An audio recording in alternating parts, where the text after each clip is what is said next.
Good evening friends and viewers. Welcome back. అందరికీ నమస్కారం అండి. సో నిన్న అనుకున్నట్టుగా 19780 అబోవ్ ఉంటే ఇది బై అనేసి అనుకున్నాం, అవునా? అప్ టు ద 19980 కానీ టార్గెట్ అనేసి నిన్న ఫస్ట్ వీడియోలోనే రివ్యూ చేసేటప్పుడే మనం అనుకున్నాం ఇక్కడ. ఓకే, సో ఇప్పుడు ఇంట్రాడేలో ఏం జరిగింది అనేది ఒకటి చెక్ చేసుకుంటే నిన్న మీకు మెన్షన్ చేశాను క్లియర్గా, ఇది ఒక ట్రెండ్ లైన్లో ఇది ఒక రేంజ్లో ట్రేడ్ అవుతుంది అనేసి, అవునా? ఇది మీరు నిన్న వీడియోస్ చూసిన వాళ్ళైతే మీకు ఈ రేంజ్ వేసి చూపించాను మీకు, అవునా? సో చెప్పింది ఏమి, ఇదే రేంజ్లో ట్రేడ్ అవుతుంది అనేసి నిన్న మీకు మెన్షన్ చేశాను, అవునా? సో ఈ పొద్దు అదే జరిగింది. ఓకే,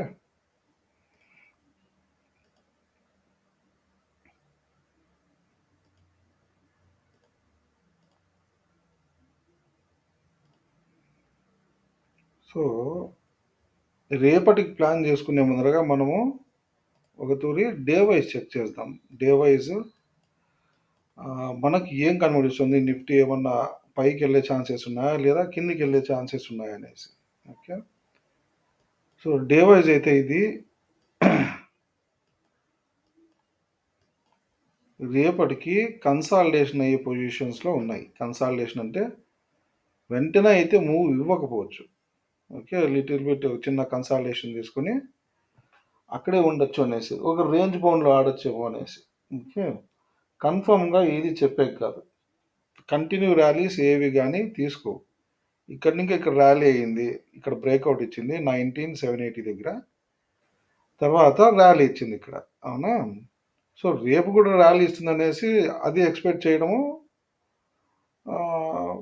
సరిగ్గా ఉండదు. సో రేపటి కన్సాలిడేషన్ అవుతుందేమో చెక్ చేయాలి.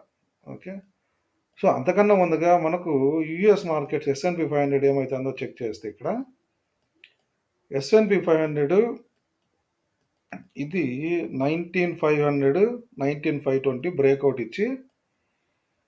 ఇచ్చింది. ఓకే, సో ఇది ఏం చేస్తుందంటే లైట్గా ఇక్కడికి రిట్రేస్ అవుతుంది. ఓకే, దీన్ని చిన్న రిట్రేస్ అంటారు. రిట్రేస్ ఎందుకు అవుతుందంటే ఇక్కడ మన యుఎస్లో జాబ్ క్లెయిమ్స్ అనేది డేటా ఉంది, ఎకనామిక్ డేట్, ఇది డేటానే అనుకోండి. జాబ్లెస్ క్లెయిమ్స్ అనేది డేటా ఉంది యుఎస్లో. ఈ పొద్దు ఈవినింగ్ వచ్చే ఉంటాయి, లేదంటే చెక్ చేశాను, బట్ మనకు అది రీడ్ చేయాలంటే చాలా కష్టం. మనకు వెంటనే అది దాని డైనమిక్సే వేరే ఉంటాయి. జాబ్ క్లెయిమ్స్ కొనుగోలు తగ్గినా డిఫరెంట్గా ఉంటుంది, ఎక్కినా డిఫరెంట్గా ఉంటుంది. మార్కెట్ డైనమిక్స్ అనేది ఎప్పటికప్పుడు మారుతూనే ఉంటాయి.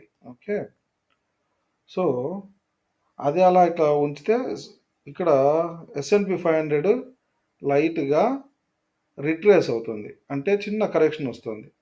సేమ్ అదే విధంగానే నిఫ్టీ కూడా లైట్గా చిన్న కరెక్షన్ అన్నా లేదంటే కన్సాలిడేషన్ అన్నా అవ్వచ్చు. ఓకే, అది ఏ రేంజెస్లో 19990 ఈ పొద్దు వచ్చిన హై దగ్గర ఇంకా చిన్న కన్సాలిడేషన్ తీసుకోవచ్చు. కన్సాలిడేషన్ అయ్యి మళ్ళా మూవ్ ఇస్తుందేమో చెక్ చేయాల. ఓకే, సో అందుకన్నా ముందుగా మనకు రేపటికి రిజల్ట్స్ ఉన్నాయి. ఏవేవి రిజల్ట్స్ వచ్చి రిలయన్స్ ఉన్నాయి. రిలయన్స్ ఈవినింగే వస్తాయో రిజల్ట్స్, లేదంటే మార్కెట్ అవర్స్లోనే వస్తాయో తెలియదు అది. సో మనకు రేపటికి ఈ వ్యూ పెట్టుకొని ట్రేడ్ చేయడానికి స్కోప్ అనేది దొరుకుతుంది. స్కోప్ దొరుకుతుందంటే ట్రేడ్ చేయడానికి ప్లాన్ చేస్తాం. ఓకే, ఏవేవి S&P 500 రిట్రేస్ అవుతుంది, రేపు రిజల్ట్స్ ఒకటి ఉన్నాయి, కంటిన్యూ ర్యాలీ అయితే జరగవు, చిన్న కన్సాలిడేషన్ అన్నా జరగాల్సినదే, అవునా? సో ఇప్పుడు మనము ఇంట్రాడేలో ఎట్లా ప్లాన్ చేసుకోవాలనేది చెక్ చేస్తాం. ఓకేనా? సో నిన్న మనం అనుకున్నట్లుగా ఇది కన్సాలిడేషన్లో ట్రేడ్ అయ్యింది, ఇది జరిగింది. ఓకే, నిన్న అనుకున్నట్టుగా మీకు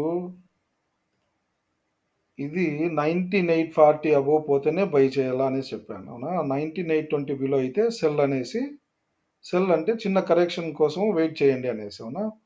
మార్నింగ్ ఓపెన్ అయిన వెంటనే 19,820 ఇంకా ఇంతకు మునుపు మీకు చెప్పినట్లుగా 19,750, 19,760 దగ్గర బై చేసేసి ఒక 20-30 పాయింట్స్ స్టాప్ లాస్ వేస్తే మీరు బై చేసి అప్ సైడ్ డైరెక్షన్ పెట్టుకోండి అనేసి. ఇక్కడ 19,830 కానీ చిన్న రెసిస్టెన్స్ తీసుకొని కన్సాలిడేషన్ వేసి 19,850 దగ్గర బ్రేక్అవుట్ ఇచ్చి వెంటనే ఇది 19,990 టార్గెట్. అక్కడ మీకు పాపప్ స్క్రీన్లో నిన్న వీడియోలో పాపప్ స్క్రీన్లో మీకు targets, resistance, breakouts, trading zone అన్ని మెన్షన్ చేశాను. అది ఒకటి చెక్ చేస్తే మీకు తెలిసిపోతుంది, ఓకేనా? 19,920 అబౌవ్ బ్రేక్అవుట్ ఇస్తే మీకు 1980 అనేసి మీకు టార్గెట్ క్లియర్గా మెన్షన్ చేశాను. నిన్న వీడియోలో ఒక బ్లాక్ స్క్రీన్ పాపప్ అయ్యి మీకు దాంట్లో ranges, market range, breakout target, break down టార్గెట్లు అన్ని క్లియర్గా మెన్షన్ చేశాను, ఓకే? సో అది ఇప్పుడు జరగడము. ఇంకా రేపటికి ప్లాన్ చేద్దాం ఎట్లా అనేసి. ట్రేడింగ్ సెటప్ రేపటికి ఏం రేంజెస్ దొరుకుతాయి, ఏం కథ అనేది, ఓకే? సో ఇప్పటికైతే మనకు ఈ రేంజ్ కంప్లీట్ అయిపోయింది. నిన్న మొన్న ఒక రేంజ్లో ఆడింది మార్కెట్, అది రేంజ్ దాటేసింది, ఓకే. ఆ రేంజెస్ ఇంకా కంప్లీట్, అది కన్సిడర్ చేసేకి లేదు. ఇప్పుడు ఆ రేంజ్ తీసేసి ఇప్పుడు నెక్స్ట్ కొత్త రేంజ్లోకి వెళ్తాం అన్నమాట, ఓకే? ఈ కొత్త రేంజ్ ఏమేమి వస్తాయి అంటే మీకు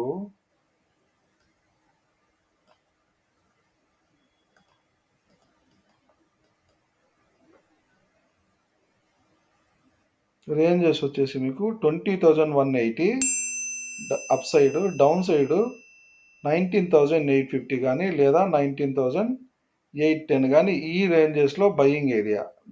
డౌన్ సైడ్ ఇవి 19,850 కానీ 19,800 ఈ ఏరియాస్ వచ్చేసి బయింగ్ ఏరియా. ఇంక అప్ సైడ్ బ్రేక్అవుట్ అంటే మీకు 19,990 పైన పోతేనే ఇది అప్ సైడ్ బ్రేక్అవుట్. ఇది విత్ టార్గెట్ ఆఫ్ 20,200 కానీ 20,180 కానీ ఇన్ అండ్ అరౌండ్గా టార్గెట్ వస్తుంది, ఓకే?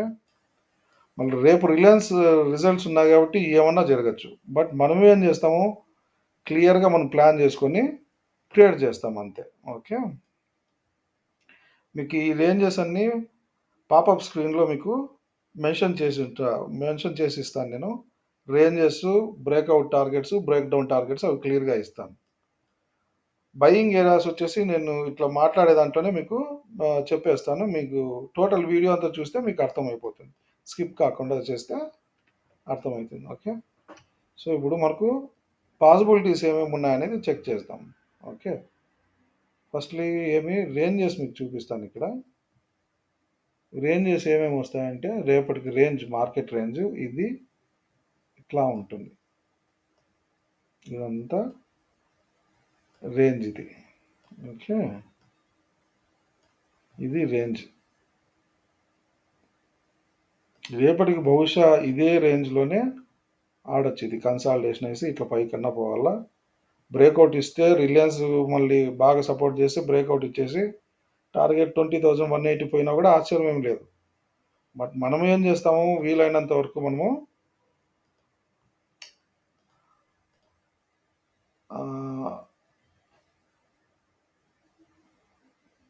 లైక్ రేంజెస్లోనే ట్రేడ్ చేయడానికి మనం ఆలోచించేదంటే ప్లాన్ చేసి ట్రేడ్ చేస్తాం, ఓకే? సో రేంజ్ వచ్చేసి ఇది.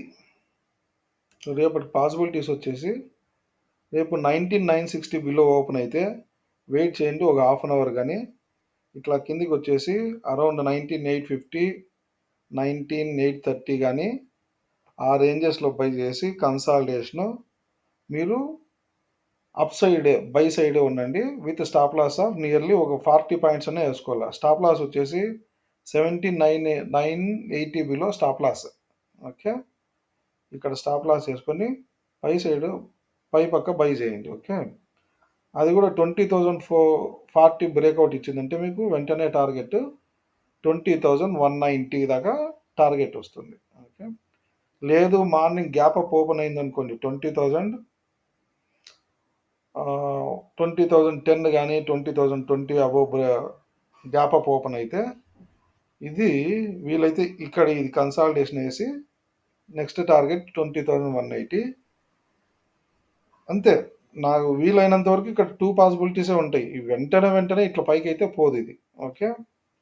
2 పాసిబిలిటీస్ ఏమి ఒకటి 19,960 బిలో ఓపెన్ అయితే ఇక్కడ డౌన్ సైడ్ వచ్చేసి కన్సాలిడేషన్ అయ్యి పై పక్క పోవచ్చు ఇది.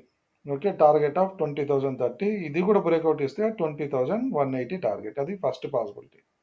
సెకండ్ పాసిబిలిటీ ఏమి 20,120 అబోవ్ కానీ ఓపెన్ అయ్యి అక్కడ ట్రేడ్ అయింది అనుకోండి, ఇక్కడ కన్సాలిడేషన్ అయితే మీరు బై సైడ్ ఉండి చిన్న స్టాప్ లాస్ ఇక్కడ వేసుకొని టువర్డ్స్ టార్గెట్ 20,180 టార్గెట్.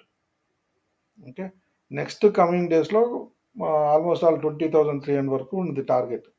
బట్ మనం మొగేదు 20,200 టార్గెట్ అచీవ్ చేయం. నిదానంగా కన్సాలిడేషన్ చేసుకుంటా అప్ సైడ్ మూవ్ అవుతాయి. వెంటనే ఏది సీదా టార్గెట్లు రావు. ఓకేనా. సో రేపటికి క్లియర్గా ప్లాన్ చేసుకుని ఈ విధంగా చేసుకుని స్టాప్ లాస్ కంపల్సరీ చేసుకుని ట్రేడ్ చేయండి, వర్కౌట్ అవుతుంది. సరేనా. సో పాపప్ స్క్రీన్ అయితే వస్తుంది. రేంజెస్ ఎక్కడ బయింగ్ ఏరియా ఏమి, సెల్లింగ్ ఏరియా ఏమనేది వస్తుంది. Down side up side breakout, down side breakout రెండు ఇచ్చేసి ఉంటాను. ఆ పాపప్ స్క్రీన్లో మధ్యలో వస్తుంది, అది మీరు చెక్ చేసుకోండి. ఓకే. తర్వాత కొత్త వ్యూవర్స్ చూస్తున్నారు కానీ like, subscribe, bell icon hit చేయట్లేదు. మీరు అవి చేస్తే నాకు కొద్దిగా ఇంట్రెస్టింగ్గా ఉంటుంది చేయడానికి, మీకు ఇన్ఫర్మేషన్ అనేది దొరుకుతుంది. ఇంకా రాని వాళ్ళు కానీ చూడటానికి పాసిబిలిటీ ఉంటుంది. ఓకేనా. మర్చిపోకుండా like, subscribe, hit button hit చేయండి. Thank you.